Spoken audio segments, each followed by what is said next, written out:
The faint hum of the centrifuge was the most reliable companion I had. It was a low, steady thrum against the late afternoon quiet of my makeshift laboratory, a converted annex attached to an old, forgotten library. Dust motes danced in the single shaft of sunlight slicing through the grime-streaked window, illuminating the meticulous chaos of my workbench, a landscape of bone fragments, dental casts, and the glint of my favorite osteological tools. I was deep into a reconstruction of a rather unremarkable Roman-era skull, piecing together the mundane details of a farmer's life from 2 millennia past, when my phone, a relic itself, buzzed like an angry insect on the polished oak. I sighed, a long, slow exhalation that seemed to stir the dust motes into a frenzy. Interruptions were anathema to my process. My work demanded an almost monastic focus, a complete immersion in the silent story's bones whispered across centuries. But the caller ID showed the number of the local detective, a man whose calls, while rare, were never trivial. He knew my preferences. "Vance," I answered, my voice a touch rough from disuse. "Arthur," the detective's voice crackled, laced with an urgency that immediately snagged my attention. "Got something for you, out on Blackwood Moor. It's a mess and odd." My fingers instinctively tightened around the delicate parietal fragment I was holding. Odd how? The moor was a notorious burial ground for lost souls and ancient secrets, but odd from him usually meant truly perplexing. Skeletal remains. Old, very old by the looks of it, but there's something wrong. The local constabulary hasn't touched a thing per my instructions. Thought you'd want first eyes. It's a proper bog trot, mind. A proper bog trot. That meant mud, wind, and the kind of bleak isolation that suited my disposition. "Send me the coordinates. I'll be there within the hour." I hung up, placing the skull fragment back into its velvet-lined tray with a precision born of habit. The Roman farmer could wait. There was a new story calling, one that promised to be far less predictable. I exchanged my lab coat for a heavy, waxed jacket, grabbed my field kit, a leather satchel packed with brushes, calipers, evidence bags, and a digital camera, and stepped out into the biting wind. The drive to Blackwood Moor was a descent into a landscape stripped bare. The winding lanes narrowed into single tracks, hedgerows giving way to vast, undulating expanses of heather and peat. The sky, a bruised purple, pressed down heavily, and a fine drizzle began to pepper the windscreen. This was the kind of place where the past felt incredibly close, where the earth seemed to hold its breath. When I finally reached the designated grid reference, a single police vehicle sat parked haphazardly on the sodden verge. The detective, a burly man with a perpetually furrowed brow, was waiting, his breath pluming in the chill air. He gave me a curt nod, his gaze sweeping over my field kit. "Glad you could make it, Arthur. Didn't want the amateurs trampling all over it." He gestured vaguely towards a roped-off section 100 yards into the moor. "Found by a rambler. Thought it was just an animal at first. Then he saw the teeth." We trudged through the squelching peat, the ground sucking at my boots with each step. As we approached, a forensics technician, already kitted out in full protective gear, looked up from where he was carefully brushing away soil. He seemed relieved to see me. "Dr. Vance," he greeted, his voice muffled by his mask. Well, you'll see." And I did. Lying half-exposed in a shallow depression, almost perfectly preserved by the peat, were the remains. A few vertebrae, some ribs, and a pelvis were also visible, suggesting a largely complete skeleton, albeit disarticulated by the passage of time and the shifting earth. My initial assessment was swift and practiced. The robust supraorbital ridges, the broad nasal aperture, the general dental, where all pointed to an adult male, likely in his late 20s or early 30s. The coloration, the degree of preservation, the context of the peat bog. My mind immediately began to construct a timeline. Neolithic, perhaps. Bronze Age, certainly. A bog body. An ancient find, fascinating in its own right, but not inherently odd enough to warrant the detective's urgency. Then I saw it. My breath hitched, a small, involuntary gasp. My eyes, trained over decades to spot the most minute anomalies, fixated on a particular injury. A series of clean, precise perforations in the left temporal bone, almost perfectly circular, not consistent with any ancient weapon I knew. Not a spear, not an arrow, not even the crude impact of a bludgeon. These were far too neat, too uniform. There was also a smaller, distinct entry point near the occipital protuberance, and what appeared to be an exit wound, jagged and shattering, on the opposite side of the skull. I crouched, oblivious to the damp seeping into my trousers, my gloved fingers hovering millimeters above the bone. The bone was clearly ancient, infused with the telltale mineral staining of centuries in a peat bog, yet the trauma. It spoke of something entirely different, something modern.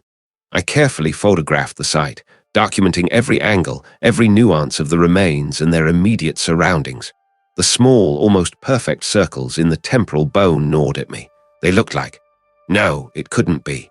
Not on a body this old. My scientific certainty, usually an impenetrable shield, began to crack.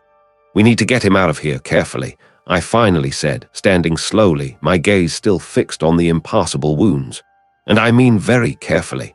This isn't just a historical discovery. This is a crime scene decades, if not centuries, in the making. The detective nodded, his brow furrowed deeper. That's what I thought you'd say. The extraction was meticulous, a ballet of brushes and scoops, the bog slowly relinquishing its ancient burden. Each bone was wrapped individually, cushioned, and placed into specially designed containers. Back in the relative warmth of the rural clinic morgue, making do with limited resources, the fluorescent lights hummed with a sterile indifference, starkly contrasting with the natural light of the moor. The small, utilitarian room, usually reserved for mundane postmortems, for the scattering of remote villages, felt inadequate for the weight of this particular mystery. The stainless steel examination table gleamed under the harsh light, waiting. I laid out the bones, piece by careful piece, on the table. The skull, now freed from the clinging peat, revealed its secrets more starkly. I donned my examination gloves and picked up the cranium, turning it slowly under the magnifying lamp. The perforations were undeniable. Clean, almost perfectly circular, with minimal fracturing around the edges, suggesting a high-velocity impact. And the exit wound, a radiating starburst fracture on the opposite side, confirmed my initial horrifying suspicion. This wasn't a spear wound. This wasn't a rock. This was a gunshot. My fingers traced the edges of the wounds. The bone around them showed no signs of healing, indicating the trauma was perimortem. But the bone itself was clearly ancient. The characteristic erosion, the mineralization from the peat, the complete absence of any soft tissue. It all screamed antiquity. I ran a hand over my chin, a faint stubble rasping against my palm. This simply did not add up. A Bronze Age man, shot with a modern firearm. It defied every principle of forensic anthropology, every timeline, every logical explanation. It was a paradox, a screaming anachronism etched into bone. I felt a prickle of unease, a sensation that transcended mere scientific curiosity. This wasn't just an oddity. It felt like a deliberate challenge, a carefully constructed impossibility designed to mark the very foundations of my expertise. The Moor had given up a secret, but it was a secret that felt far too fresh for its age.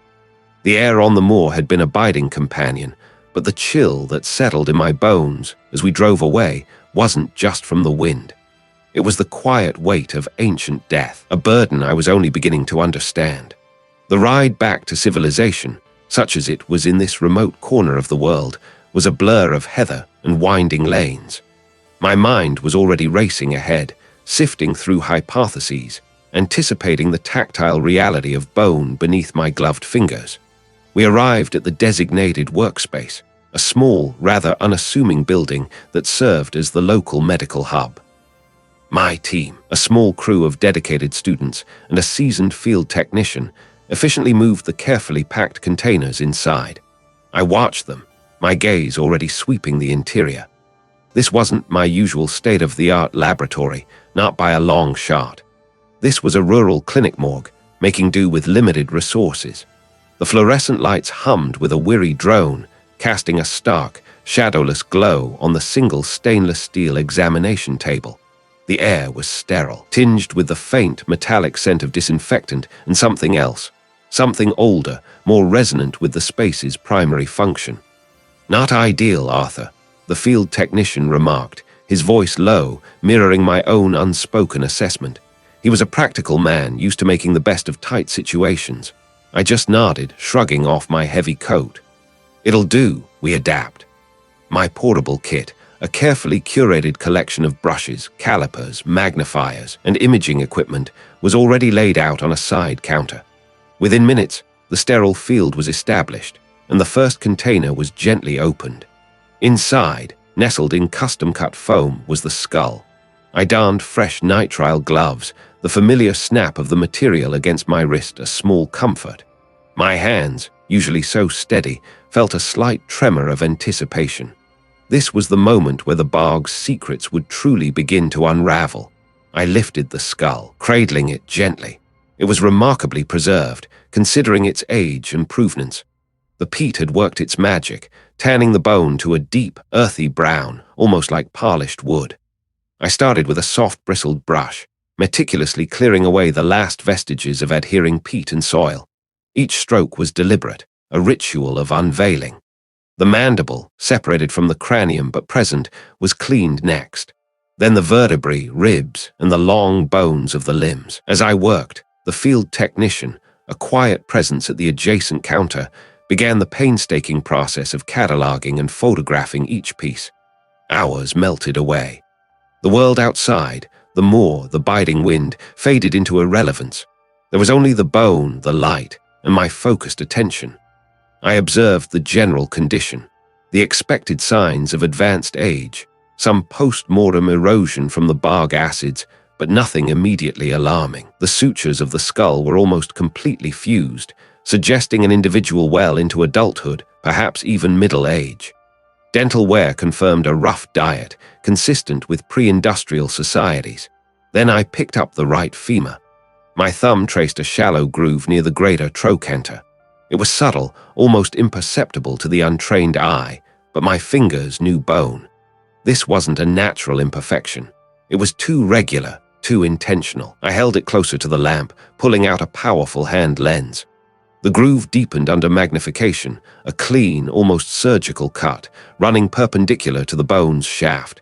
It looked like a knife wound, but the edges were too sharp, too precise for most ancient blades I'd encountered.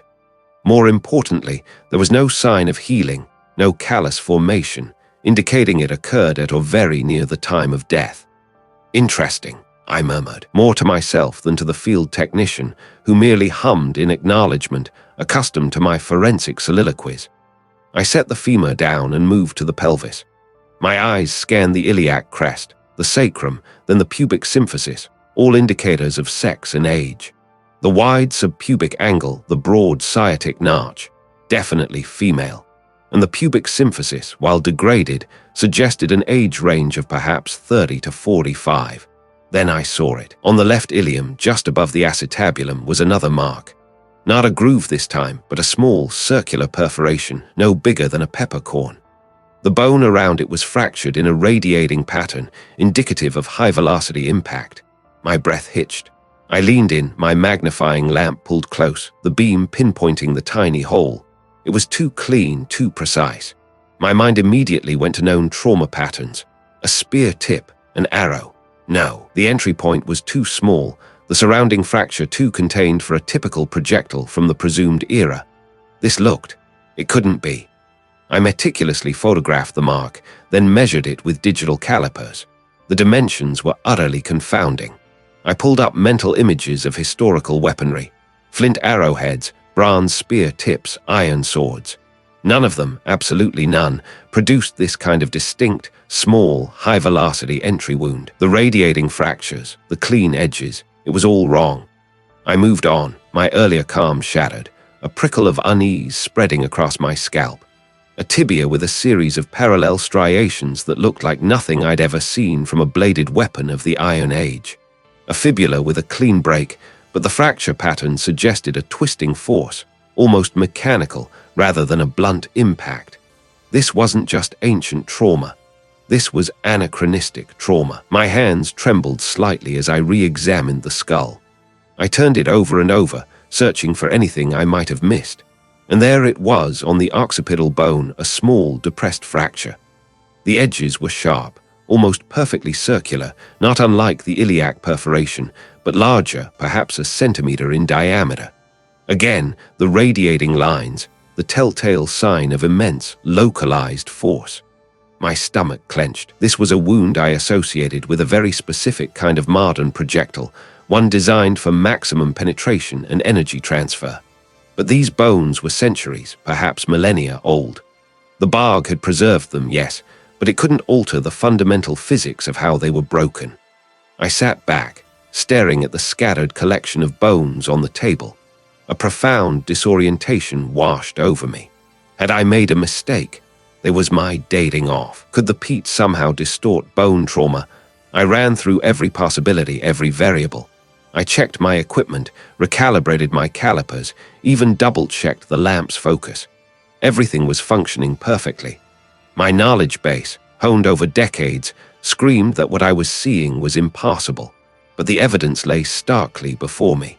These were ancient bones, bearing wounds that shouldn't exist in their timeline. The implications were enormous, unsettling. The tension in the room, previously a subtle hum, now thrummed like a plucked wire, tight and resonant. I donned face mask and gloves, the sterile latex snapping taut against my skin, a familiar ritual that always sharpened my focus. The air in the rural clinic morgue, making do with limited resources, was thin and cold, carrying the faint metallic tang of disinfectant. Not the ideal setup, certainly, but I'd worked in worse.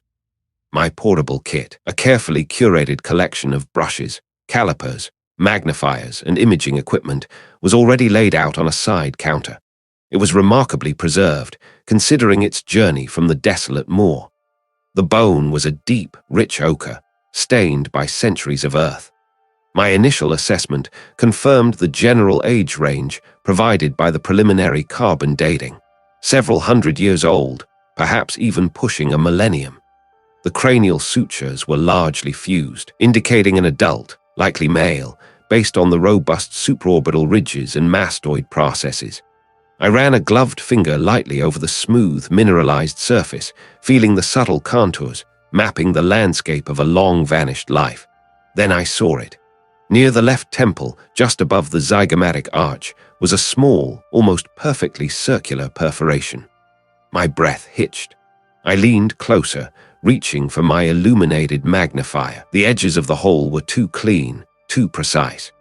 Ancient weaponry, even a well-aimed projectile, typically created a more irregular fracture pattern, splintering the bone outwards or inwards depending on the angle and force. This was different. This was surgical or perhaps industrial. I spent the next hour in silent, meticulous examination, the only sounds the soft click of my calipers and the low hum of the refrigeration unit. I documented every detail, every subtle striation, every minuscule fracture line. The skull had suffered other injuries, consistent with the passage of time and the harsh environment of the more post-mortem damage from root growth, soil pressure, perhaps even gnawing animals. But that perforation, it stood apart. It felt alien to the rest of the bone story.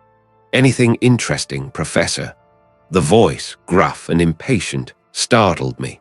I'd almost forgotten about the local detective, a man named Arthur. No, that's my name.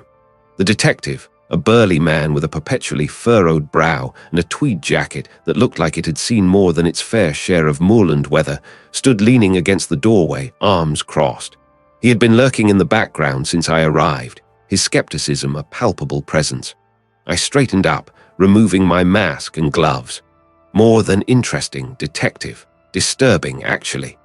I gestured towards the skull. The preliminary dating suggests this individual lived sometime between the 10th and 13th centuries, perhaps earlier, but certainly well before the modern era. Right, so an old one, just like we figured. Another local legend, probably.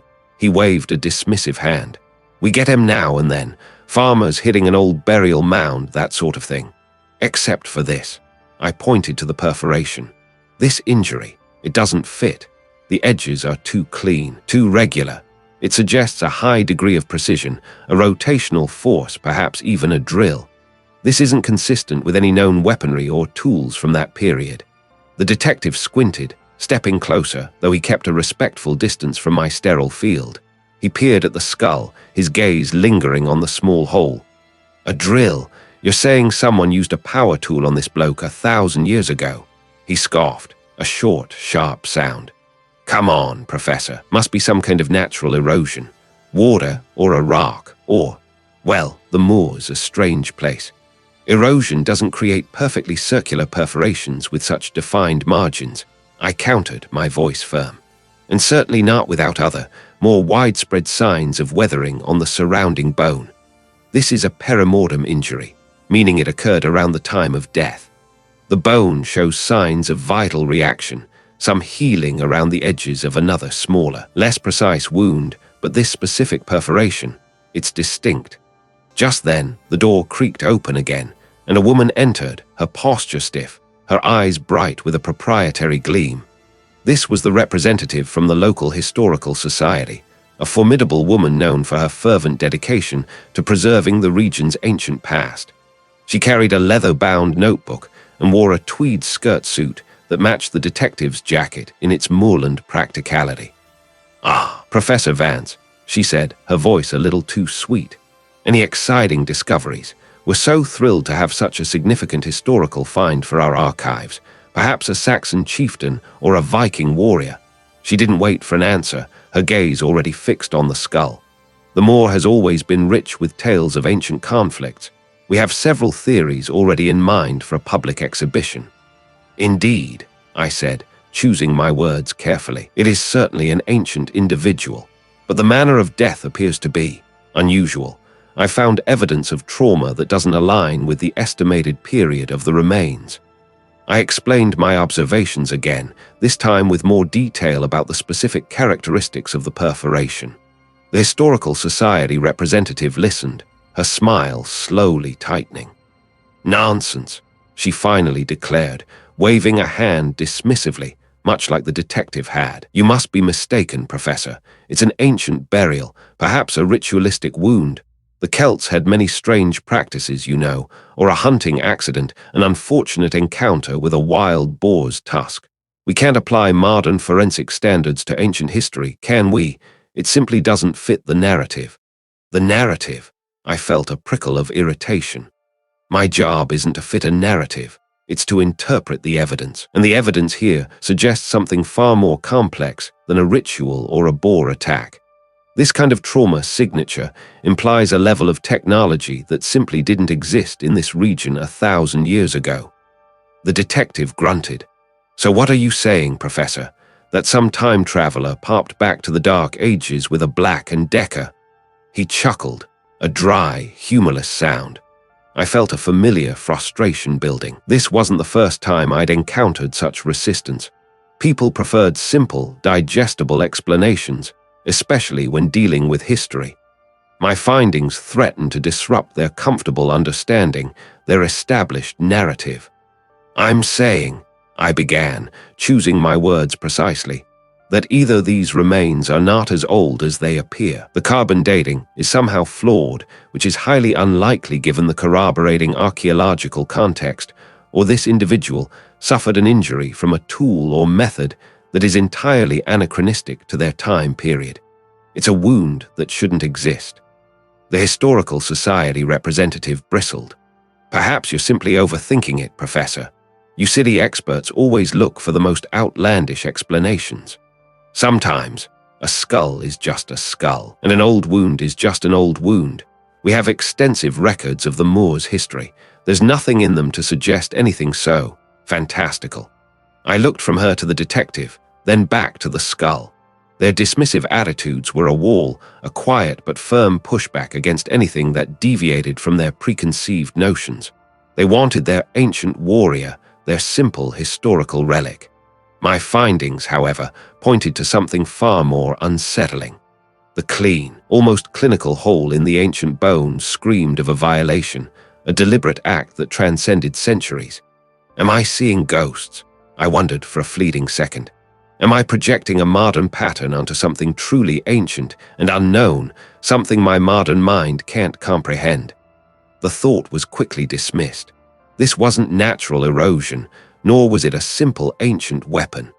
This was precision, an unnatural mark on an otherwise ancient canvas. And that meant the story of this skull, and perhaps the moor itself, was far more complicated and far more dangerous than anyone was willing to admit.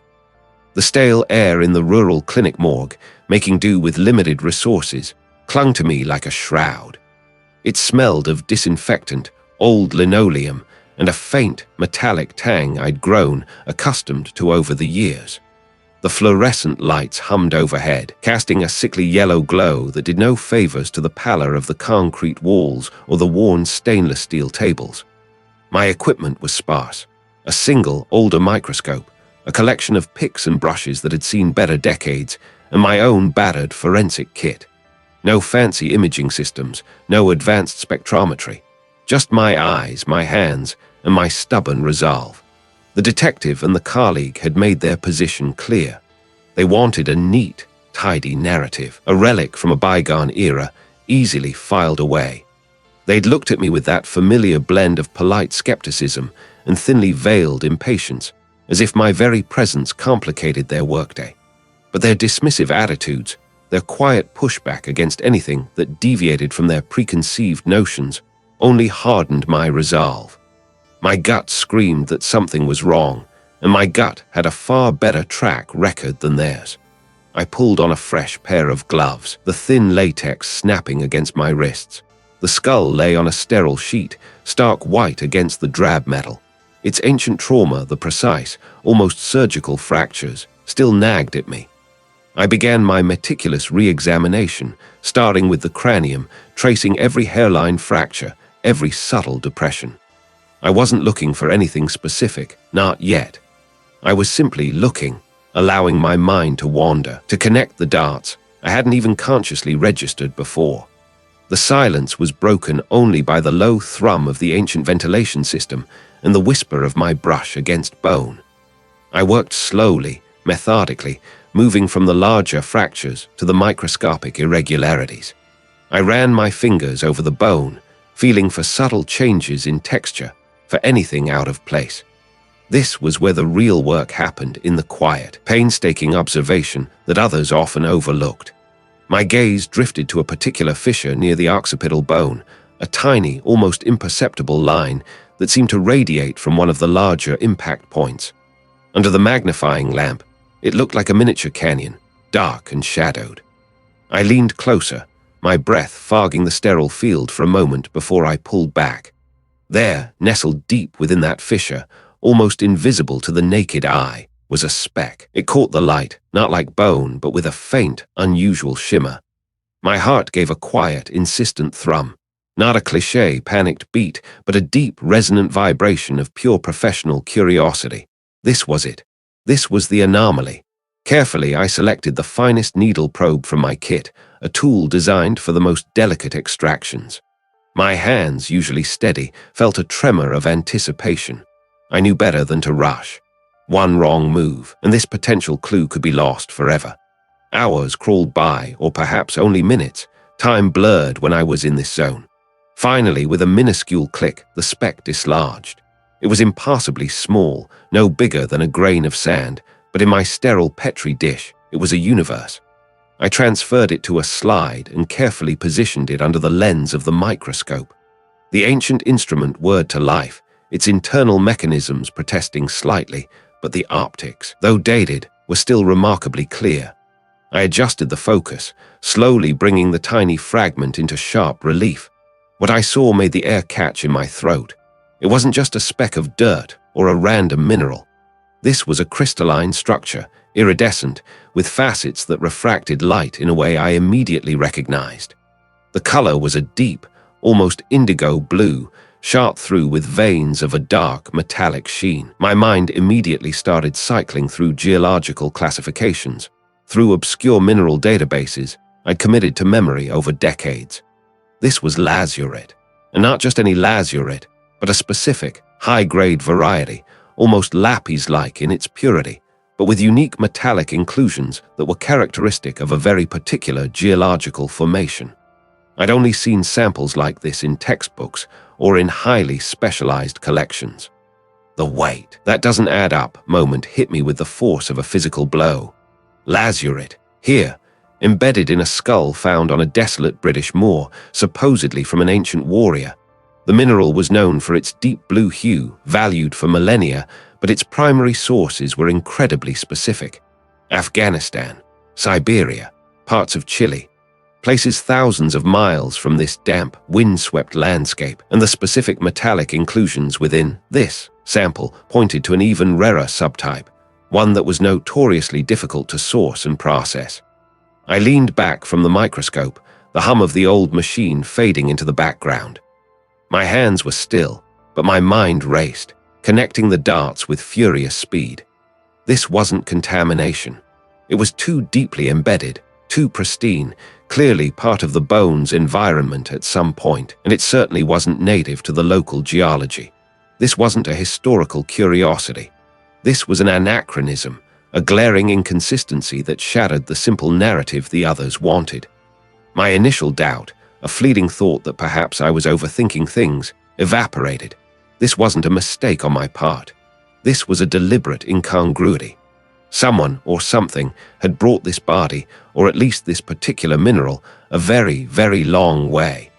And if this lazurite was from, say, ancient Afghanistan, then how did it get here?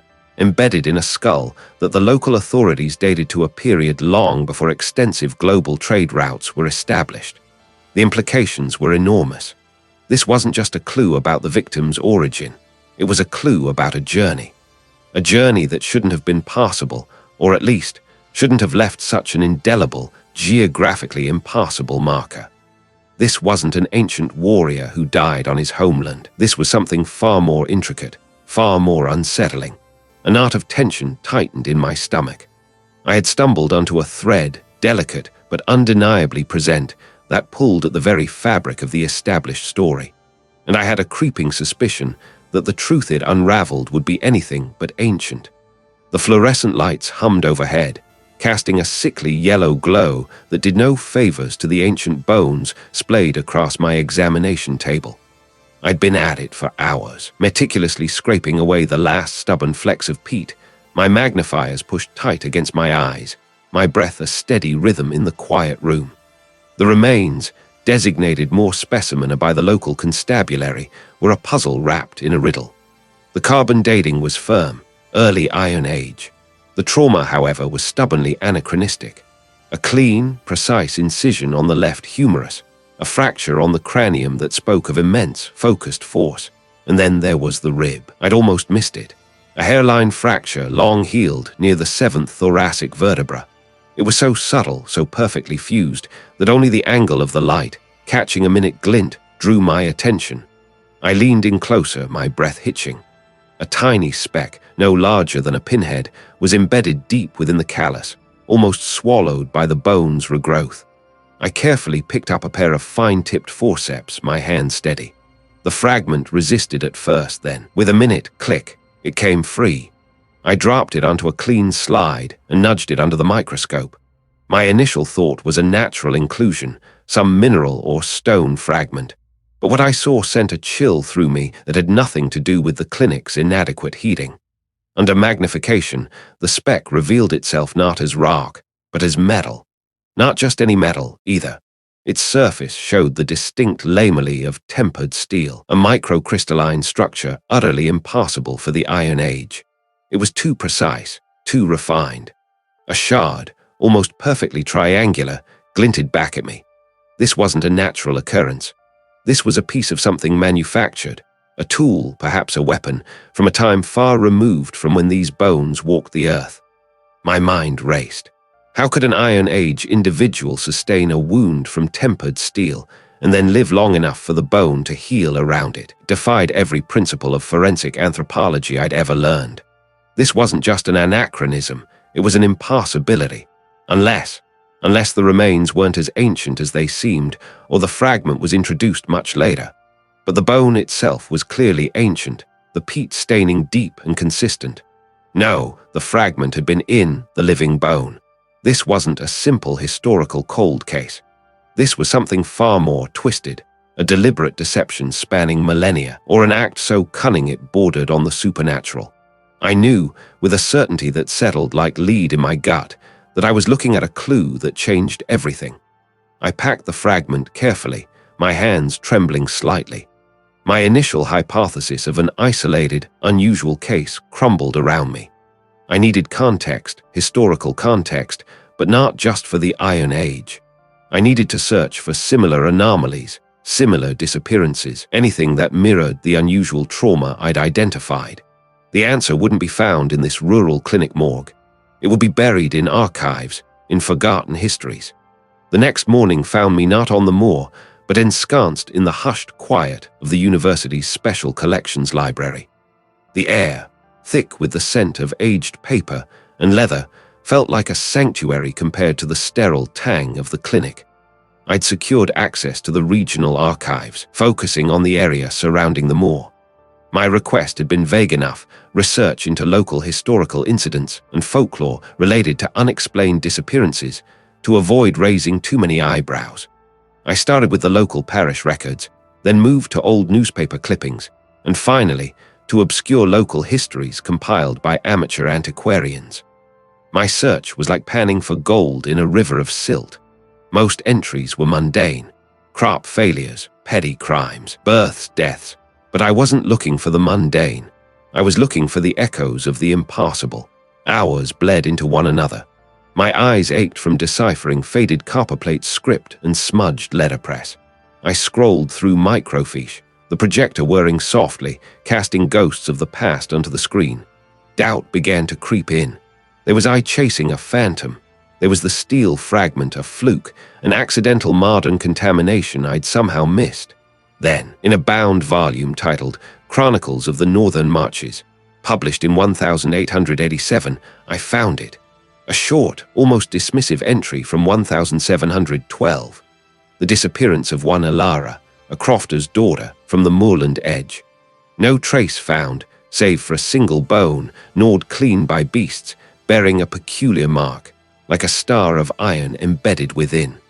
The matter was swiftly closed by the magistrate, attributed to wild dogs and superstition. A star of iron. My heart hammered against my ribs. It was too specific, too close to what I'd found. I quickly cross-referenced the area. Yes, the same desolate stretch of moorland, the same unexplained disappearance, the same unusual mark. I pressed on, a frantic energy now coursing through me. I ignored the growing hunger pangs, the stiffening in my back. If there was one, there might be another. It took another 3 hours, sifting through an equally obscure collection of early 20th century police reports concerning unexplained local phenomena. Deep within a file marked Unsolved Cases Northern District, a report from 1932 detailed the vanishing of a young surveyor. He had been mapping a remote section of the moor. His equipment was found, scattered, but no body. And later, a peculiar indentation, like a deep, clean cut on the ancient standing stone nearby. The shepherd also claimed to have found a small. The case was closed due to lack of evidence and the unreliability of rural testimony. A deep, clean cut. The moor. My breath hitched. This wasn't folklore or superstition anymore. This was a pattern. Iron Age, early 18th century, early 20th century. 3 instances, spanning millennia, all tied to that accursed moor, all involving inexplicable disappearances or bodies with anachronistic trauma. This was no string of isolated incidents. This was a recurring act, deliberate and terrifyingly consistent. Someone, or something, was enacting a grim ritual, a pattern of violence that defied the march of time. The very thought sent a shiver down my spine. What kind of hidden society could maintain such a horrifying tradition for so long? And what was its purpose? The foundations of what I understood about history, about crime, about human capability, felt like they were crumbling around me. The sterile chill of the rural clinic morgue, making do with limited resources, always managed to seep into my bones. But it was the small, dark metallic object clutched in my gloved hand that truly froze me. The air was thick with the faint medicinal scent of disinfectant and something else, something earthy and ancient that clung to the remains on the slab. This wasn't a pristine, state-of-the-art facility. It was a makeshift setup, a testament to the urgency of the situation and the remoteness of the moor. Fluorescent lights buzzed overhead, casting a harsh, unforgiving glare on the scene. I turned the object over, my thumb tracing the faint striations on its surface. It was dense, heavier than it looked, and its edges were surprisingly smooth, almost polished.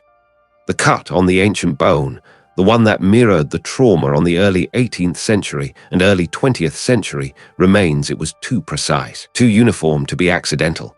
This wasn't a bladed weapon I recognized from any period, not a sword, not a dagger, not even a modern surgical tool. It was something else entirely. My mind raced, trying to bridge the chasm of centuries. How could the same unique trauma manifest across such disparate eras, all linked by the same desolate stretch of moorland? It gnawed at me. The coincidence was too grand, too specific. I thought about the local folklore, the whispered tales of the moor's dark past, dismissed by most as mere superstition. But what if the superstition was a distorted echo of truth? What if the moor wasn't just a burial ground but a stage? "Arthur, I've been in here for hours." The local constable's voice, a gruff but well-meaning rumble, cut through my thoughts. He leaned against the doorway, a mug of steaming tea in his hands, steam rising in the cool air. "Find anything that makes sense yet?" I shook my head, my gaze still fixed on the object. "Only things that make less sense, I'm afraid." I held up the metallic piece. This was with the Iron Age remains, a deep, clean cut, just like the others. The constable squinted. "Looks like a fancy bit of rock, maybe, or old scrap metal." "It's not rock," I corrected, my voice tight with frustration. "And it's not any metal I recognize from that period, or any period for that matter. Not in this form." I carefully placed the object into a sterile evidence bag. "The composition feels wrong, the density. I need to get this to a proper lab for analysis, but for now..." My eyes drifted to a dusty shelf where a few local history books were stacked, probably left by some previous investigator. It was old, its spine cracked, pages yellowed. I remembered seeing it in the small village shop, amidst tourist trinkets. I dismissed it then as trivial. Now, a flicker of intuition, a desperate hope, spurred me. If the official records and scientific methods were failing to connect these disparate threads, perhaps the unofficial ones held a clue. "Do I know of anyone in the village who's a bit of a local history buff?" I asked the constable, turning from the slab. "Someone who knows the real old stories, not just the watered-down versions for tourists." He scratched his chin. "Aye, there's old Mrs. Albright, lives up by the old church. Her family's been here for generations, longer than anyone can remember. They say she knows every stone on that moor, every family that's ever lived and died on it. Bit eccentric, keeps to herself, doesn't take kindly to strangers." Eccentric, perfect. That often meant a mind unburdened by conventional wisdom, a memory unclouded by modern skepticism. I left the confined space of the morgue, the metallic object safely secured, and drove the winding lanes towards the edge of the village. Mrs. Albright's cottage was nestled at the foot of a small rise, overlooking a patch of the moor. It was ancient, stone-built, with a garden that was more wild bramble and ancient roses than cultivated beds. A faint wisp of peat smoke curled from its chimney. An elderly woman, frail, but with eyes that sparkled with an unsettling intensity, answered the door. Her face was a roadmap of wrinkles, her hair a wispy cloud of white. She wore a thick woolen shawl despite the mild afternoon. "Mrs. Albright, my name is Arthur Vance. I'm investigating the recent discoveries on the moor." Her gaze, sharp and assessing, lingered on me. "Another one, or I. They always come, poking and prodding. A very specific type of injury, a clean cut, almost surgical, and a strange metallic object." Her eyes narrowed, a flicker of something unreadable passing through them recognition. This was it, a term, a name, something concrete. She hesitated, then sighed, a sound like rustling leaves. "Come in then. It's not a story for the doorstep." The cottage interior was a dimly lit trove of forgotten things. Bookshelves groaned under dusty tomes, curiosities cluttered every surface, and the air was heavy with the scent of old paper, dried herbs, and peat. She led me to a small, worn armchair by a crackling fire. "My family, we've kept the stories," she began, her gaze fixed on the dancing flames. "Not the ones they print in books, but the true ones. The ones about the hidden hand that protects the moor. They call it a society now, but it was just a promise once. To keep the old ways, to guard a secret. It's an alloy forged by ancient hands imbued with purpose. A tool, a symbol, used to enforce the oath. A clean cut, I said. Yes. It leaves no jagged edges, no trace of struggle beyond the wound itself. Makes it look like an accident or an animal attack if I don't know what I'm looking for. My mind reeled. An alloy, forged by ancient hands, and used to enforce an oath. This wasn't some historical anomaly. This was a deliberate act, a pattern of violence spanning millennia. The metallic object I held was suddenly terrifying. My great-grandmother, she continued, her voice growing softer, almost mournful. She spoke of the last time the hand was truly active, early 20th century. A man, a land surveyor, he was getting too close. He was found something on the moor, something he shouldn't have. He disappeared. His body was found weeks later, miles from here. They said he'd fallen head trauma. But my great-grandmother knew better. She saw the mark. The clean cut, hidden by the official report. The early 20th century remains. The trauma. It all clicked into place with a sickening thud. This wasn't just a historical injustice. It was a living, breathing conspiracy. The hidden hand wasn't a relic. It was an ongoing threat. Walked to a small, larked wooden chest in the corner. With a key from around her neck, she opened it, revealing a velvet-lined interior. She carefully lifted out a small, intricately carved wooden box. She kept this hidden, Mrs. Albright said, her voice hushed. Said it was a reminder, a warning. She opened the box. My breath hitched. A living link. Albright closed the box, eyes now distant, filled with a profound sadness. That, Arthur Vance, is the secret, and some secrets, once disturbed, have a way of fighting back. Her gaze met mine, unwavering. I've disturbed it. I had come seeking historical truth, an academic puzzle. Instead, I had stumbled into a web that was still being spun, a conspiracy that had simply bided its time, waiting for the next curious soul to dig too deep. The stakes had just been irrevocably, terrifyingly raised, and for a moment, just a fleeting, desperate moment, I questioned if I was truly prepared for the fight I had just unwittingly joined. The stakes had just been raised exponentially. This wasn't just history anymore. It was current, breathing malice, a hidden society ready to clamp down on anyone who dared to disturb their long-buried secrets. I stood amidst the stark reality of the rural clinic morgue, making do with limited resources, the chill of the air a constant reminder of mortality, both ancient and potentially horrifyingly imminent. My makeshift workspace was a cluttered corner near the examination table. Stacks of files, my meticulous notes on the skeletal trauma, photographs of the moor, and borrowed historical texts formed an unstable fortress around me.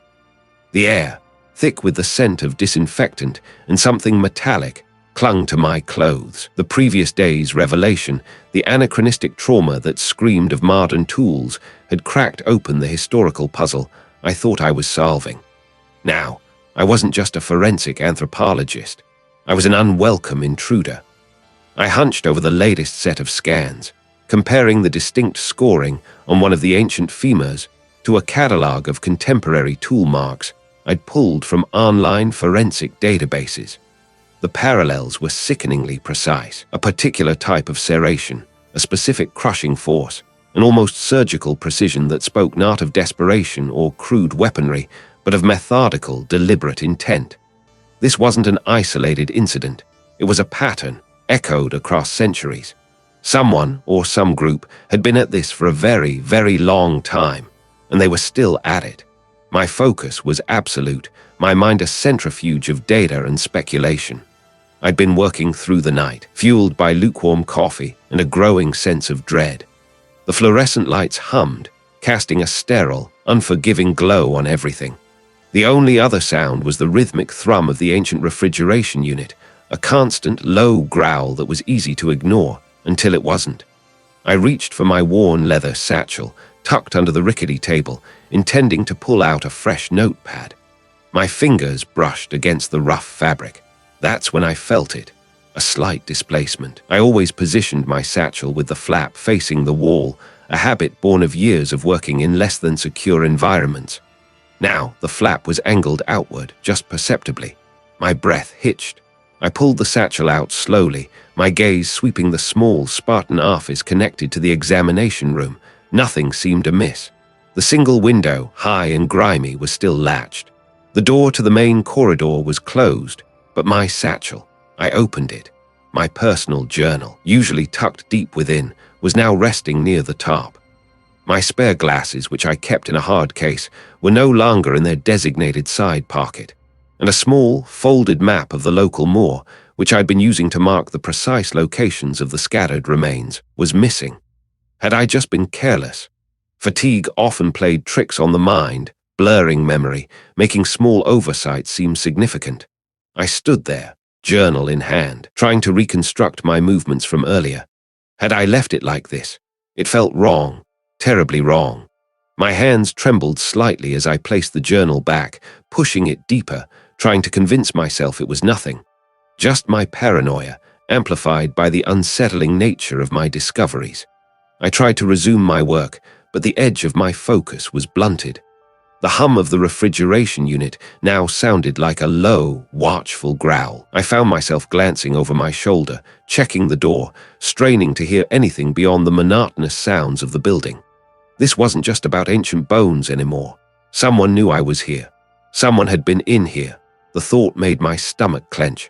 I packed up my most sensitive notes, tucking them into a secure inside pocket of my coat. I had to get out, clear my head. As I gathered the last of my things, my eyes fell on the examination table. Beneath it, a small, neatly folded piece of paper. This wasn't an oversight. This wasn't paranoia. With trembling fingers, I picked up the paper. It was thick, slightly textured, and folded once. Inside, written in an elegant, almost calligraphic script, were 3 words: dig no deeper. The world outside the morgue seemed to recede, leaving only the stark reality of those words. It wasn't a random act of vandalism. It was a message, tailored, specific, and utterly terrifying. They knew what I was doing. They knew where I was. They had accessed my workspace without a trace, leaving only this silent, potent warning. The satchel, the map, the journal, they weren't accidental. They were a demonstration, a show of force. They could get to me, anywhere, anytime. I looked around the small, resource-strapped morgue, suddenly seeing it not as a sanctuary of scientific truth, but as a trap. The desolate moor, the ancient injustice, the modern conspiracy, it had all converged on this one point: me. I was standing in the crosshairs. My life was in grave danger. But beneath the fear, a stubborn ember of defiance sparked. They thought a feather and 3 words would stop me. They clearly underestimated Arthur Vance. The feather still sat on the metal tray, a stark white against the dull grey, like a flag planted in enemy territory. I'd moved it from my desk, couldn't stand the sight of it there, a constant reminder of how close they'd been, how easily they could have. Well, anything. The world outside the rural clinic morgue, making do with limited resources, had indeed receded. All that mattered was the chill in the air, the hum of the old refrigeration unit, and the unsettling silence that pressed in around me. I rest sure about this. The local investigator's voice was low, laced with a skepticism that had started to fray at the edges over the past few days. He stood by the entrance, a bulky silhouette against the dim light of the hallway, arms crossed. He'd seen the feather, too. He'd seen the message. Even he, a man who dealt in the mundane cruelties of everyday life, had felt the shift in the atmosphere. I ran a hand over my jaw, the stubble rasping. Sure as I am about the anachronistic trauma on those bones. This isn't random. It's a signature, a warning. I gestured vaguely towards the cool chambers where the ancient remains rested, still waiting for their full story to be told. They knew what I was looking for, knew I was getting close. The investigator grunted, pushing off the doorframe and stepping fully into the small space. His gaze swept over my makeshift workspace. Anatomical diagrams tacked to a corkboard, printouts of obscure historical texts, photographs of the moorland site. Close to what, Arthur? A bunch of old bones, a cold case from centuries ago. It's not just old bones anymore, is it? I turned to face him, my voice gaining an edge. The trauma, the way it connects to a specific, almost ritualistic practice. And then this, the feather, it's a symbol. It's been used before, locally, historically, by a particular group. I pointed to an old etching on one of the printouts, a bird's feather depicted alongside a stylized symbol. They call themselves the Guardians of the Moor. He leaned closer to the printout, squinting. The old legends, a secret society. I read telling me this isn't just some local prankster with a history degree. No prankster knows enough about my work to leave a feather on my desk, precisely where I'd find it after I'd just made a breakthrough on the bones. Mismanaged. My words hung in the air, the implication heavy. The surveyor had vanished, his findings conveniently misplaced. The initial reports of the discovery had been downplayed, dismissed as a mere archaeological curiosity. This was the weight that doesn't add up moment I'd been circling. The initial dismissal of the finds, the subsequent disappearance of the surveyor, and now this direct threat. It was too orchestrated. The investigator paced the limited floor space, his heavy boots scuffing. All right, let's say I'm right. This Guardians group, who are they? Some reclusive old families clinging to ancient traditions. Not just old families, I said, moving to a whiteboard I'd commandeered. I picked up a marker. They were originally formed to protect the interests of certain landowners during a period of significant social upheaval, centuries ago. They used intimidation, sometimes violence, to maintain control. The anachronistic trauma on those skeletons. It matches a known, brutal form of execution used by this group against those who threatened their power. I drew a web of lines, connecting names and dates. But they didn't vanish. They adapted. Their methods evolved, but their core purpose remained, to protect their own and the secrets that underpin their status. And what secrets are those? He asked, his voice now devoid of skepticism, replaced by a growing unease. The secret of their foundation. The land they acquired, the power they consolidated, it was built on a terrible injustice. A massacre, effectively, of an entire community that stood in their way. The people whose remains I'm examining. If that truth ever came out, it would unravel generations of carefully constructed legitimacy. I tapped the board, and that's where the modern network comes in. I began writing names, or rather, roles, as I'd only recently started connecting them. The current leader of the Regional Economic Development Board, a prominent academic who has published extensively on local history, consistently downplaying any hint of conflict in the region's past. A senior politician with deep roots in the area, whose family line can be traced back to some of the original Guardians. The investigator's eyes widened as I listed them. The politician, he's untouchable. Untouchable, perhaps, because his family's wealth and influence have always been carefully shielded. The academic has been instrumental in shaping the narrative, ensuring that official history remains pristine. These aren't just individuals. They're nodes in a network that has carefully cultivated its image, protected its interests, and buried its past for centuries. And they benefit immensely from that cover-up. They've already done it, centuries ago, and they've made it clear they'll do it again to anyone who threatens their carefully constructed lie. I looked at the feather on the tray, then back at the investigator, whose face was now a mask of grim understanding. They knew I was piecing together the trauma, the historical context. They knew I was about to connect the ancient injustice to their modern power. The feather wasn't just a warning, it was a confirmation. A flicker of doubt, a shadow of fear, crossed my mind. Could I truly stand against such a formidable, deeply rooted conspiracy? I had to. The truth of those ancient victims demanded it. The cold knot in my stomach remained, a physical manifestation of the immense pressure I now felt. Dismantling powerful institutions wasn't just a turn of phrase. It was a promise of ruin, of lives shattered, perhaps even my own. A tremor of fear snaked through me, a chilling whisper questioning my sanity. Could I, a man whose life revolved around the silent stories of the dead, truly stand against such a formidable, deeply rooted power? I took a deep, shuddering breath, the stale air of the makeshift workspace doing little to calm my racing thoughts. No, I couldn't afford doubt. Not now. Not when the truth, however terrifying, was within my grasp. The ancient bones, unearthed from the desolate moor, held not just a historical injustice, but a blueprint for a modern-day horror. It was up to me to expose it. My sanctuary, if I could call it that, was the rural clinic morgue, making do with limited resources. It was a space designed for the recently departed, not for ancient mysteries, but it offered the only privacy and equipment available. Fluorescent lights hummed overhead, casting a clinical glare on the stainless steel examination table where the fragments of the past lay meticulously arranged. The air was cool, smelling faintly of antiseptic and something indefinably metallic. I hunched over the microscope, my eyes gritty from lack of sleep. The bone fragments, polished and mounted, revealed their secrets under magnification. The anachronistic trauma, the clean, precise cuts on the ancient humerus, the unmistakable signs of a tool that simply shouldn't have existed millennia ago.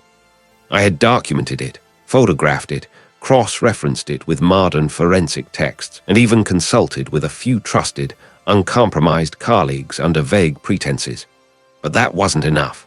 It was evidence, yes, but easily dismissed by those with enough influence to twist narratives.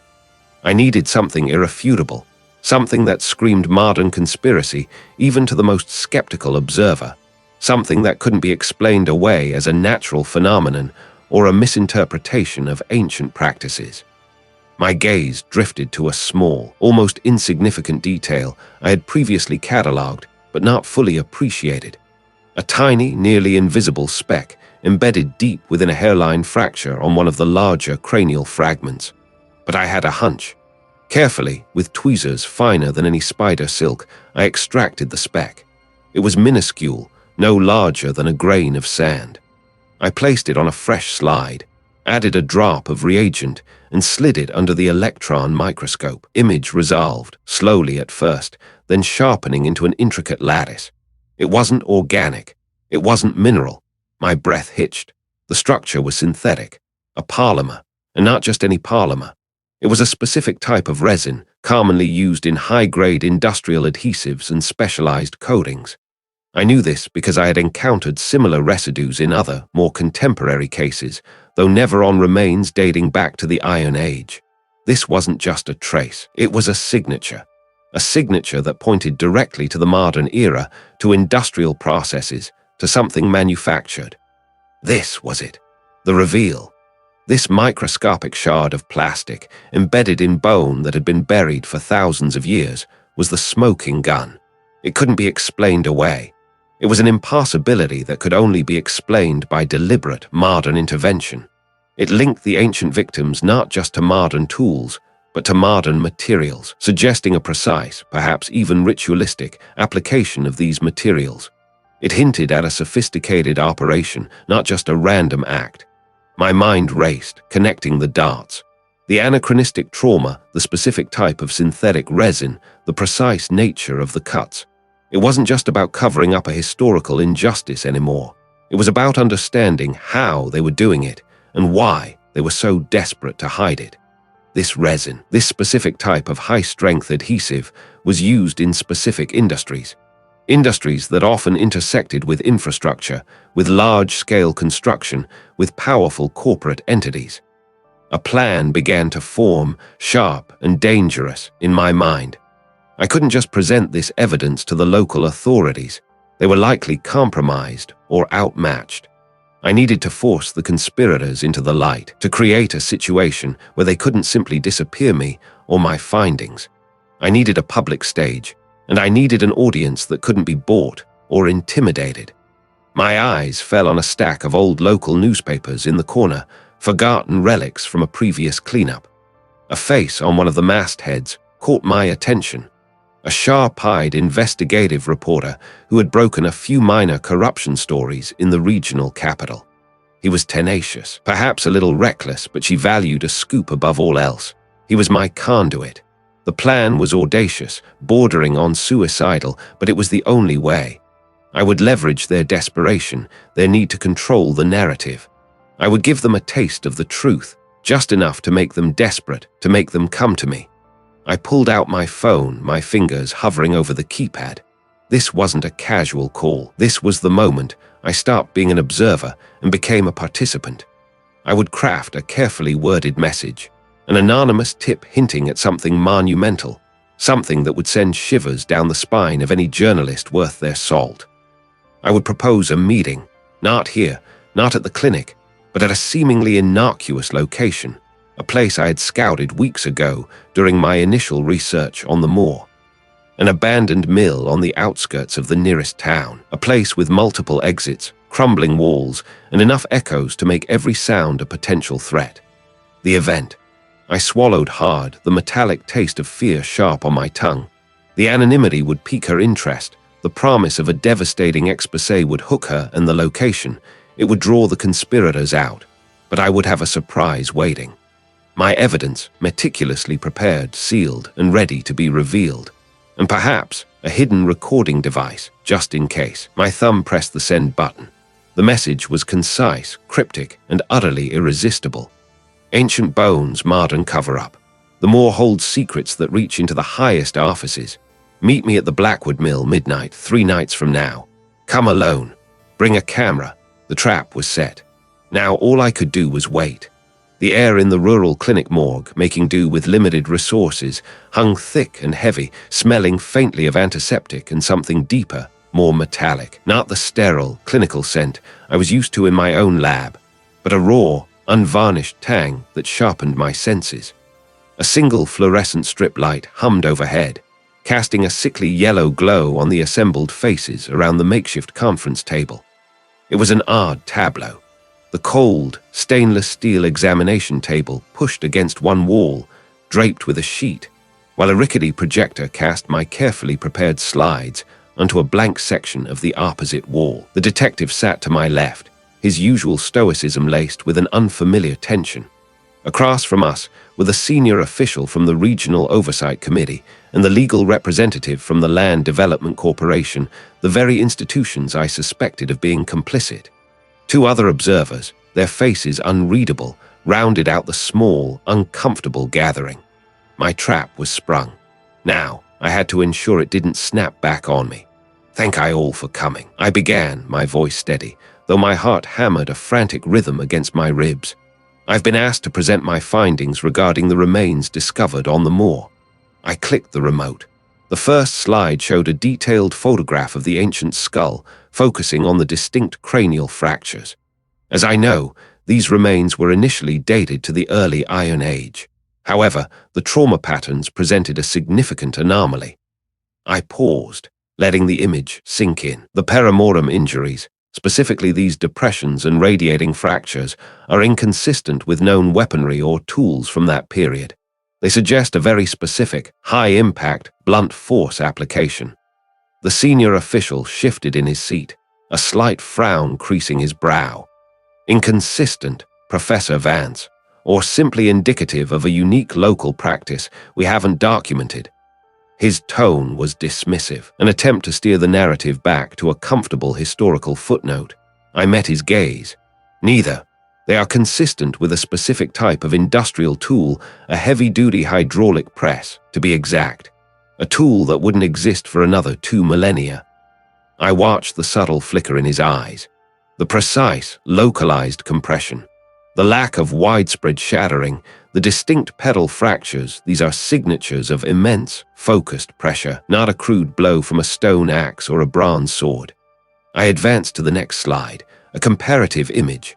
On one side, the ancient skull. On the other, a photograph of a modern, laboratory-simulated fracture pattern created by a controlled hydraulic press. The resemblance was uncanny.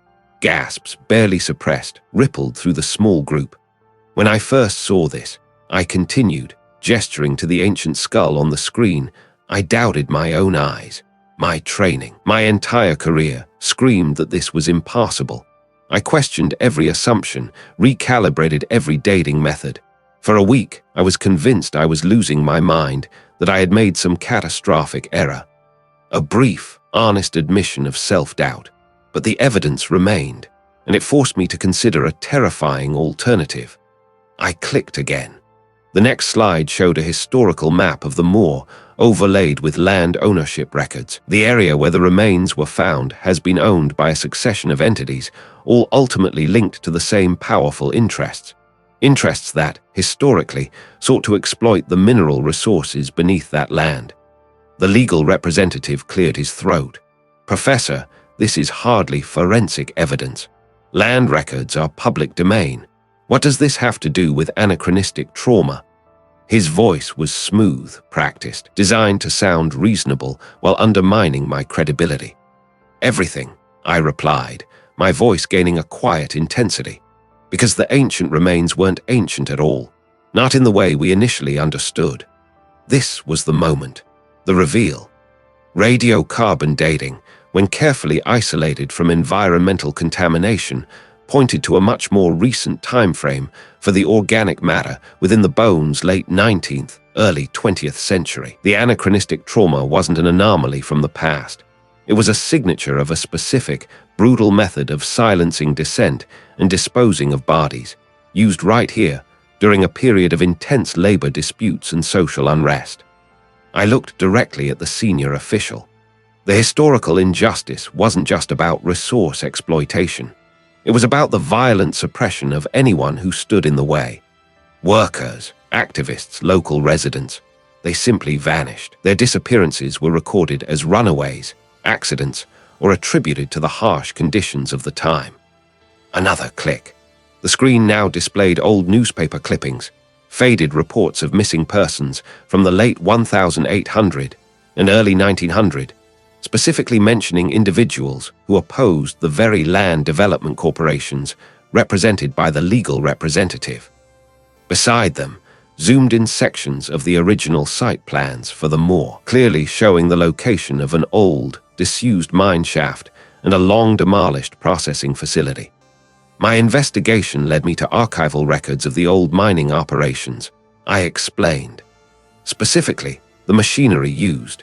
And there, in the inventory logs from 1903, was an entry for a bespoke hydraulic compression unit described as for compacting waste ore. My gaze swept across their faces, a unit perfectly capable of inflicting these exact injuries.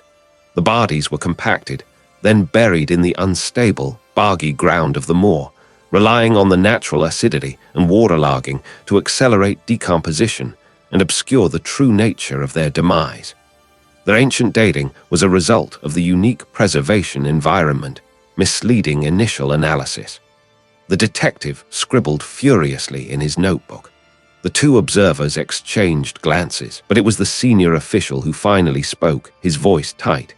"This is a wild accusation, Professor, based on circumstantial evidence and a reinterpretation of data. These are historical records, not proof of murder." "Not proof of murder, no," I agreed, my tone calm despite the surge of adrenaline. "Proof of a pattern that continues." I clicked to the final slide. This was the trap. Because the specific trauma signature, the pedal fractures, the localized compression, it reappeared, not on ancient bones, but on more recent remains. Remains that were also found in boggy, isolated areas, within land parcels still connected to the same institutional interests. I looked at the legal representative, then back at the senior official. The cover-up wasn't just about burying historical injustice. It was about burying evidence of a continuing practice, a method of disposal, honed over a century, used to silence anyone who threatened the foundations of those powerful institutions even today. My eyes narrowed. The anachronistic trauma wasn't from the Iron Age. It was a ghost from the past, leaving its mark in the present, on new victims. Victims whose disappearances have also been conveniently dismissed or ignored. The room fell silent, save for the frantic hum of the projector and the senior official's ragged breath. His face, usually so composed, was now a mask of barely contained fury. The legal representative pushed back his chair, the scrape echoing loudly in the small morgue. "This is outrageous, Professor Vance. I are accusing us of murder, without a shred of concrete evidence linking any living individual to these historical events. I am presenting forensic evidence of a method," I corrected, my voice unwavering. "A method used to dispose of inconvenient truths, whether they be a century old or just last year. And the institutions that benefited from the original cover-up have continued to profit from its perpetuation. The trap was set long ago, gentlemen. I've merely illuminated the mechanism." The senior official rose slowly, his eyes burning into mine. "I've made a grave mistake, Professor, but I had laid out the truth. The battle had begun." The senior official's words, heavy with a menace that felt almost physical, still vibrated in the stale air of the rural clinic morgue, making do with limited resources. "You've made a grave mistake, Professor, a very grave mistake." He hadn't moved since delivering the threat, his eyes, like chips of flint, locked onto mine. For a moment, a long, drawn-out moment, I wondered if he would simply snap, if the thin veneer of civility would finally crack and reveal something truly monstrous beneath. But then, a flicker, a subtle shift in his gaze, a tightening around his jaw, and he turned, walking stiffly towards the door, his silhouette momentarily eclipsing the dim light filtering in from the corridor. The door clicked shut, leaving me alone with the lingering scent of disinfectant and a sudden, profound silence. The battle had indeed begun. My heart, which had been a frantic drum against my ribs, slowly began to find a more measured rhythm. I looked down at the documents spread across the stainless steel examination table, my evidence, meticulously compiled, irrefutable.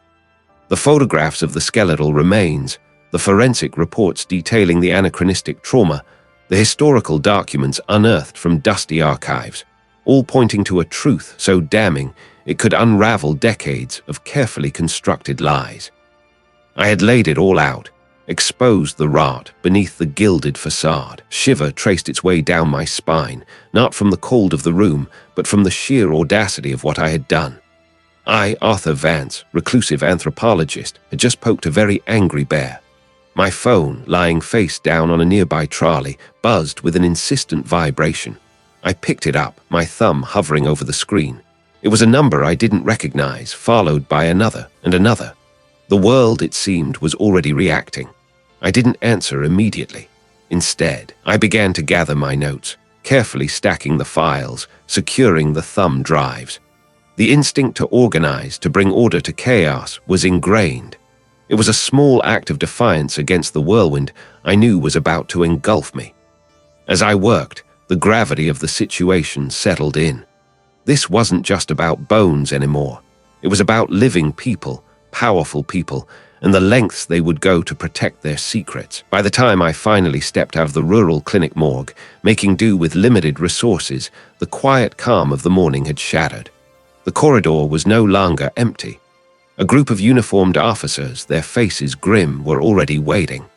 One, a senior constable whose name I vaguely recalled from earlier interactions on the moor, stepped forward.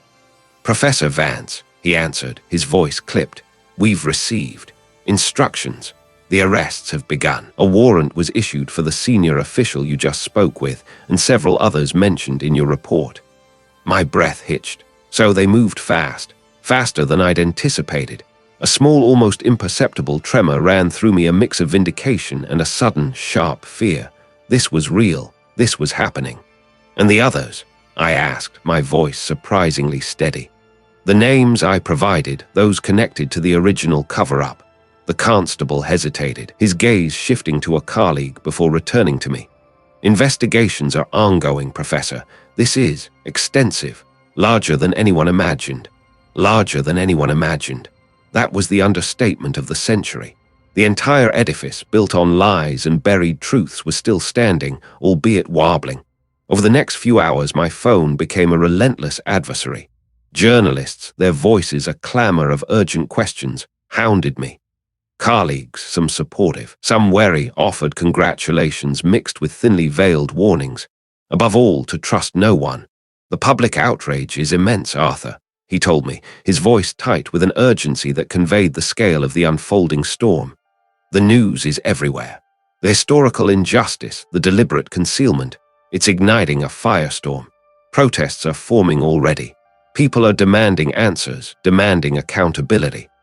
I pictured it, the headlines screaming, the talking heads pontificating, the faces of ordinary citizens, shocked and enraged. It was the public outrage I had hoped for, the moral weight that could finally break the stone walls of institutional power. But hearing it described, feeling the seismic tremors of it through the phone, was overwhelming. My years spent in quiet contemplation of the dead had ill-prepared me for this maelstrom of the living. Back in my small, cluttered study, surrounded by books and skeletal models, the weight of it all began to press down. I saw images flashing across the news channels I had reluctantly turned on. Footage of stern-faced officials being led away in handcuffs, grainy historical photographs juxtaposed with modern-day reports, impassioned speeches from civil rights advocates. The very institutions I had believed impenetrable were indeed shaking. Resignations were announced, apologies were issued, investigations promised. The public, in its righteous anger, would demand easy villains, quick resolutions. Would they truly uncover the deepest roots of this conspiracy? I knew the answer. The faces on the screen, the names being reported, they were significant, yes. But some of the names I had provided, individuals whose influence ran deeper, whose connections stretched into the highest echelons of government and finance, they were conspicuously absent from the initial reports. The senior official was a powerful figure, but he was merely a cog in a much larger machine. The exhaustion was profound, a bone-deep ache that settled behind my eyes. I hadn't slept properly in days, driven by the urgency of discovery. I looked like a man who had seen a ghost, and in a way I had the ghost of a terrible injustice, finally dragged into the light. A tremor of self-doubt ran through me. Had I done enough? Had I gone too far, or not far enough? The threat from the senior official echoed in my mind. He hadn't just been angry, he'd been afraid. And that fear, I knew, still held teeth. The battle might have begun, but it was far from over. I had opened a Pandora's box, and the consequences, both for the world and for me, were only just beginning to unfold. The cold permeated everything in the rural clinic morgue, making do with limited resources, a persistent, bone-deep chill that had nothing to do with the refrigeration units. It clung to the thin metal of the examining table, seeped into the concrete floor, and wrapped around my own weary frame. The fluorescent lights hummed with a tired, insistent buzz, casting a harsh, unforgiving glow on the array of instruments laid out with an almost surgical precision that belied the makeshift nature of the facility. I was alone, as I preferred, surrounded by the quiet hum of machinery and the even quieter presence of the past. My mind still replayed the previous days, the culmination of months of painstaking work, the headlines, the public outcry it was happening. The seismic tremors I'd anticipated were now rocking the foundations of something vast and ancient. I had pulled the trigger, so to speak, on a truth that had been buried for centuries, amplified by modern complicity. And now, the world was reacting. The weight of it pressed down on me, a physical ache in my chest. I walked slowly, my footsteps echoing faintly on the floor towards the covered forms on the tables. These were the last of them, awaiting final transfer, their silent testimony already delivered. I had spent countless hours with them, meticulously cleaning, analyzing, reconstructing. They were no longer just specimens.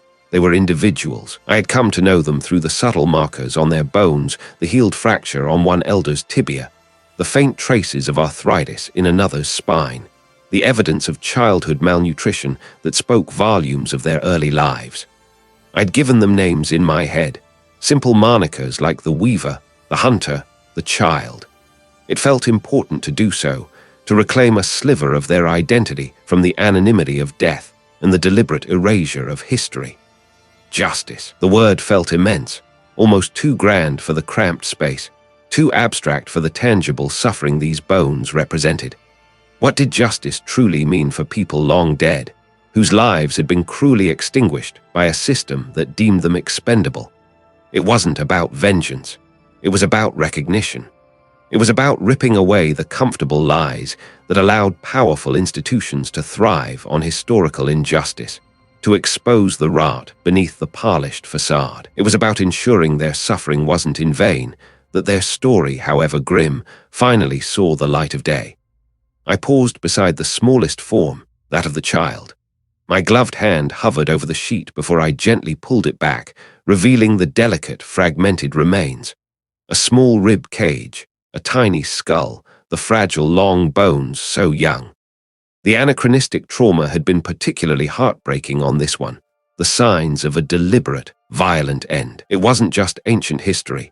It was a brutal echo that resonated with the present, a chilling reminder that the capacity for cruelty hadn't diminished over time, merely evolved in its methods of concealment. A familiar knot tightened in my stomach. It was a sensation I knew well, a ghost from my own past. Years ago, a similar case, though far less grand in scale, had haunted me. A small community, a local injustice, truth I had painstakingly pieced together from meager evidence. I had presented my findings, clear and undeniable, to the relevant authorities. But the evidence had been misplaced, the key witness unreliable, and the powerful local figure involved had walked away unscathed. I remembered the frustration, the anger, the bitter taste of defeat. I had doubted myself then, wondered if I hadn't pushed hard enough, if my conviction hadn't been persuasive enough. This time, it was different. The sheer volume of evidence, the undeniable patterns, the irrefutable scientific data. There was no misplacing this, no dismissing the collective voice of so many. I had learned from that past failure, had vowed never to let the truth be buried again if it was within my power to unearth it. This case wasn't just about these ancient victims. It was, in a way, about redemption for that younger, more naive Arthur, who had believed that truth, once spoken, was enough. My gaze fell upon a small, crudely carved wooden bird I had found clutched in the child's skeletal hand. I had carefully cleaned it, preserving it separately. It was small, no bigger than my thumb, the wood worn smooth by countless touches, the wings slightly chipped. A toy, a comfort, a last connection to a life abruptly ended. I picked it up now, feeling the surprisingly warm wood against my gloved palm. It was a tiny, tangible piece of humanity, a stark counterpoint to the enormity of the injustice. Holding it, I felt a strange sense of quiet resolution settle over me. The public had been alerted, the initial shockwaves were radiating outwards. My part in that, the scientific unveiling, was done. The political and social battles were yet to come, and I knew they would be fierce, perhaps even dangerous. The powerful institutions wouldn't relinquish their secrets easily. The hidden society would retaliate. I was aware of the risks, the potential cost. But looking at this little bird, I knew I had made the right choice. My conviction was absolute. The reclusive part of me, the one that preferred laboratories to courtrooms, the silent dead to the clamor of the living, still recoiled from the inevitable spotlight. But the anthropologist in me, the one driven by a profound need to understand and to bear witness, knew there was no turning back. I had given these forgotten souls their voice, and now I would stand with them, come what may. This small, carved bird, a fragment of a lost world, became a heavy anchor in my hand, grounding me, steadying me for the storm ahead.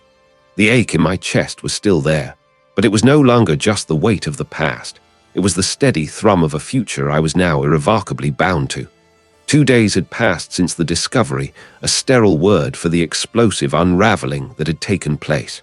The air still carried the faint, metallic tang I'd become accustomed to, but now, mixed with it, was a scent of finality, of questions answered, even if the answers were grim. I stood by the window, watching the grey moorland stretch out under a sky heavy with impending rain. My reflection in the glass was a stranger hollow-eyed, hair perpetually dishevelled, but with a flicker of something new in the gaze. Determination, perhaps, or simply the exhaustion of a truth finally unearthed. The detective, a man whose patience I had tested repeatedly, entered, his footsteps echoing softly. He carried a bulky folder, its contents a testament to the weeks of relentless pursuit. "Arthur," he began, his voice surprisingly soft for a man who usually barked orders. "It's done. The warrants were executed this morning. 6 arrests. The head of the Historical Society, the estate manager, the solicitor, even the architect who redesigned the old manor." I nodded slowly, my gaze still fixed on the horizon. The architect, I suspected. No ordinary renovator would have known how to conceal those passages, how to make the new foundations swallow the old. My mind replayed the blueprints, the subtle discrepancies I'd almost dismissed as drafting errors. That had been one of the many moments of self-doubt where I questioned if I was seeing ghosts in the data. He confessed. The detective continued, flipping open the folder, said he was paid handsomely to ensure the structural integrity of the historical narrative, to bury the evidence, literally. The event had been swift, brutal, and entirely necessary. My findings, painstakingly pieced together from the anachronistic trauma on the ancient remains and the geological anomalies of the moor, had given the authorities the leverage they needed. The rural clinic morgue, making do with limited resources, had been a hive of activity. Forensic teams from the capital swarming over my data, confirming every fracture, every displaced bone fragment, every minute detail I had painstakingly catalogued. The hidden society, a cabal of influential individuals whose families had benefited for centuries from a land grab built on bloodshed, had finally been exposed. The old ledger. I murmured, recalling the tattered book found in a hidden compartment behind a loose hearthstone in the manor's library. That was the final piece, wasn't it? It was, the detective confirmed. Itemized expenses for discreet land acquisition and relocation services in the late 1800s, like your discovery. The reveal was stark. The ancient remains belonged to a small community farming folk who had refused to sell their ancestral lands. The anachronistic trauma wasn't just old injuries, it was a combination of the original violence and the fresh damage inflicted by modern machinery attempting to destroy the site. He was simply guarding a lie. A very profitable lie. The detective agreed, his expression grim. The land they usurped is now worth a fortune. They were terrified of losing it, of their reputations crumbling. The fear drove them to extreme measures, including trying to discredit Arthur. They called I reclusive, eccentric, obsessed. I gave a faint, mirthless chuckle. They weren't entirely wrong about that last part, but the obsession had paid off. It had led me through dusty archives, across windswept moors, and into the grim reality of human cruelty. It had also, perhaps, saved my life. I recalled the accident on the moor, the sudden failure of my vehicle's brakes, the anonymous threats. But the bones, always the bones, spoke a truth I couldn't ignore. Justice, though slow, was finally stirring. The remains, once mere forensic exhibits, would now be given a proper, respectful burial. The land would likely be seized, perhaps turned into a memorial. The powerful institutions that had shielded these families for so long were now under intense scrutiny, their foundations shaken. It wouldn't dismantle them overnight, but a crack had appeared, a fissure through which the light of truth was beginning to shine. So, the detective said, closing the folder with a decisive snap. What now? Arthur, more old bones. I walked over to the examining table, running a gloved hand over its cool, sterile surface. My work here was done. The initial shock of the discoveries, the frantic pace of the investigation, the constant threat it had all taken its toll. I was tired, profoundly so. But beneath the weariness, a quiet fire still burned. Perhaps, I responded, a small smile touching my lips. There are always more bones, aren't there? More stories waiting to be told.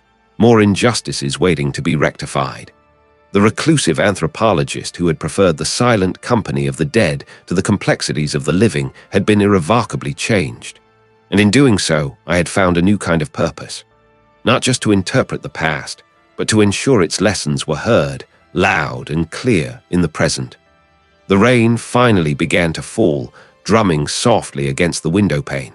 It washed the moor, cleansing the ancient scars, promising new growth. It wasn't an ending, not truly. It was a beginning.